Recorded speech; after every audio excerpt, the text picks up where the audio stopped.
बिस्मिल्लाहिर्रहमानिर्रहीम। अस्सलाम वालेकुम व्यूअर्स, प्रोग्राम में खुश आमदीद। मैं हूँ हैदर हयात खान। कल फाइनली 8 साल के बाद पाकिस्तान तहरीक इंसाफ के ख़िलाफ़ जो फ़ॉरेन फंडिंग का, ये प्रोहिबिटेड फंडिंग का जो केस था, जिसको फ़ॉरेन फंडिंग केस कहा जा रहा था, उसका फ़ैसला आ गया। फ़ॉरेन फंडिंग जो current government, federal government claim कर रही थी, वो तो साबित नहीं हुई। अलबत्ता ममनुआ फंडिंग के हवाले से उस फैसले में कहा गया है कि ममनुआ फंडिंग साबित हुई है, जिसमें कुछ कंपनीज़ ने, इंडिविजुअल्स ने और मुख्तलिफ ममालिक से जिनका ताल्लुक़ है, उन्होंने पाकिस्तान तहरीक इंसाफ को फ़ंड किया। शो कॉज किया गया है। कुछ अकाउंट्स की तफसीलात जो पाकिस्तान तहरीक इंसाफ ने फ़राहम नहीं की, वो भी रखा गया फैसले में, उनका भी हवाला दिया गया, उस हवाले से भी बताया गया। कल हमने वकला का मौक़िफ़ आपके सामने रखा। पाकिस्तान तहरीक इंसाफ की सीनियर लीडरशिप इस हवाले से क्या सोच रही है, उनका क्या मौक़िफ़ है, आज के प्रोग्राम में इसको डिस्कस करेंगे। और इसके लिए मुझे टेलीफोन लाइन पर खुसूसी तौर पर ज्वाइन किया है मखदूम शाह महमूद कुरैशी साहब ने। साबिक़ वज़ीर ख़ारजा हैं, वाइस चेयरमैन है पाकिस्तान तहरीक इंसाफ के। सर, बहुत शुक्रिया आपके वक्त का। सर, सबसे पहले तो कल जो फ़ैसला आया है, कैसे देख रहे हैं आप इलेक्शन कमीशन के इस फैसले को? देखिए, फैसला हम अल्लाह के फजल से हम मुसलसल कहते आए कि ये फॉरेन फंडिंग केस नहीं है और ये बिला वजह हमारा एक मीडिया ट्रायल किया जा रहा है कि फैसले ने ये साबित कर दिया कि ये फॉरेन फंडिंग केस न था न है। हम मुसलसल कहते चले आए कि इस पर इम्तियाजी सलूक नहीं बरतना चाहिए और कानून की निगाह में सब बराबर हैं और हम अपना हिसाब देने को तैयार हैं, जो हमने दे दिया, और दीगर जमातें भी आए और अपना हिसाब दें। सुप्रीम कोर्ट ने, हाई कोर्ट ने भी इसी किस्म का इशारा दिया और हम कहते रहे कि इलेक्शन कमीशन को इम्तियाजी सलूक नहीं बरतना चाहिए। बाहर न उन्होंने फिर भी हमारा केस सुना दिया। अल्हम्दुलिल्लाह हम उसमें सुरगुरू हुए और पीडीएम की सफ़ों में ये जो तवक्कुआत थी कि ये कोई डिस्क्वालिफिकेशन हो जाएगी, पार्टी ममनू हो जाएगी, वो उनके सारे अज़ाइम जो हैं वो हाथ में मिल गए हैं और जो उन्होंने शो कॉज नोटिस दिया है, इंशाअल्लाह हम उसका भरपूर और मुफस्सल जवाब देंगे।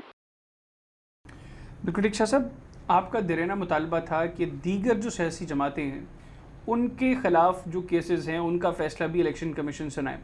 अब मौजूदा इलेक्शन कमीशन जिसके ख़िलाफ़ आप लोग 6 तारीख को एहतजाज भी करने जा रहे हैं, एक तो इस फैसले के बाद भी आपकी एहतजाज की कॉल बरकरार है, दूसरा आप समझते हैं कि दीगर पॉलिटिकल पार्टीज़ के ख़िलाफ़ भी फ़ैसले जो हैं वो आएंगे या उनके केसेस के ऊपर जो भी फ़ैसले हैं वही इलेक्शन कमीशन सुनाएगा? देखिए, हमें इस इलेक्शन कमीशन की गैर जानिबदारी पर एक सीरियस इशू है और हमने वो रेज किया है। आपने देखा कि हम यके बाद दीगर 8 केसेस उनके पास लेकर गए और उन्होंने यके बाद दीगर सब फैसले हमारे खिलाफ दिए। वही हम अदालतों में लेकर गए और हमें अदालतों से रिलीफ मिला, जो कि हमें इलेक्शन कमीशन से रिलीफ मिलना चाहिए था और न मिला। हमने देखा कि इलेक्शन कमीशन की जो मौजूदा क़यादत है वो गैर जानिबदाराना इलेक्शन करने में हमें कासिर दिखाई दे रही है, जो कि उनका बुनियादी आईनी जिम्मेदारी है। चुनांचे हम कह रहे हैं कि उन्हें मुस्तफ़ी होना चाहिए और एक ऐसा इलेक्शन कमीशन मार्ज़े वजूद में आए जो फ्री, फेयर और क्रेडिबल इलेक्शन कराने की अहलियत रखता हो। इसलिए तहरीक इंसाफ ने बरोज़ जुमेरात एक पुरअमन एहतजाज की कॉल दी है। बिल्कुल ठीक। अच्छा शाह साहब, करंट सिचुएशन में आप इदारों के रोल से जो वो प्ले कर रहे हैं, आप मुतमईन हैं? देखिए, आइन ने तो ब्रॉड प्रिंसिपल्स ले डाउन कर दिए हैं और आइन ने ये वाज़ेह कर दिया है कि किस ऑर्गन ऑफ स्टेट की क्या जिम्मेदारी है, एग्जीक्यूटिव की क्या जिम्मेदारियां हैं, लेजिस्लेचर की क्या जिम्मेदारियां हैं और जुडिशरी की क्या जिम्मेदारियां हैं। अब ये हम पर जिम्मेदारी आयद होती है कि हम अपने आईनी रोल के अंदर रहते हुए अपनी जिम्मेदारियां निभाएं। جب بھی کوئی ادارہ اس سے ٹرانسگریس کرے گا یا اس سے تجاوز کرے گا تو اس میں مشکلات پیدا ہوں گی، اور آئین کے حدود اور قانون کے اندر رہتے ہوئے کام کریں تو کوئی مشکلات نہیں ہوں گی۔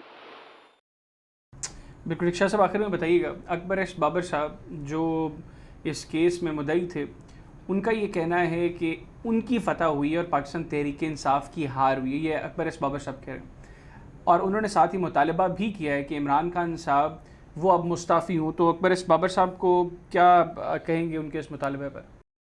دیکھیے، اکبر ایس احمد صاحب جو اکبر بابر صاحب ہیں، وہ تو ایک بغض میں مبتلا ہے نا۔ وہ تو اب واضح ہے کہ ان کا ایک اپنا ایجنڈا ہے، اور وہ کسی کی زبان بول رہے ہیں، کسی کے اشاروں پہ ناچ رہے ہیں، تو ان کے کہنے سے کیا فرق پڑتا ہے؟ وہ تو بائسڈ ہے، وہ کوئی غیر جانب تو نہیں ہے، وہ تو فریق ہے۔ بالکل ٹھیک، بہت شکریہ شاہ محمود قریشی صاحب، اپنے پروگرام کے لیے خصوصی طور پہ وقت نکالا۔ ناظرین، سابق وزیر خارجہ اور وائس چیئرمین پاکستان تحریک انصاف شاہ محمود قریشی صاحب کی گفتگو آپ نے سنی۔ آج کے پروگرام سے اتنے، اگلے پروگرام تک کے لیے حیدر حیات خان اور گلوبل ٹائمز پاکستان کی ٹیم کو اجازت دیجیے۔ اللہ حافظ۔ پاکستان زندہ باد۔